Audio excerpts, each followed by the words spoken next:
Ізгі хабар кенеттен пайда болған жаңа хабар емес. Құдай ізгі хабарды бұған дейін ақ Ыбырайымға жариялаған.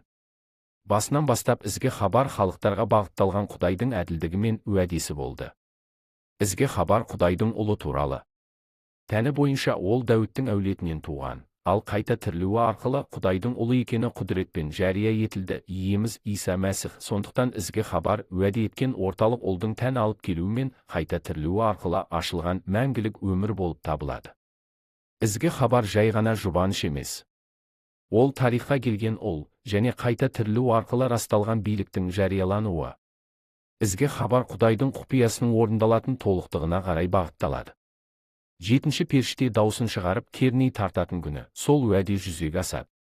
Осылайша ізгі хабар уәдемен басталып, Мәсіхте орындалып, соңында Құдайдың құпиясын толық жүзеге асыратын жариялау болып табылады.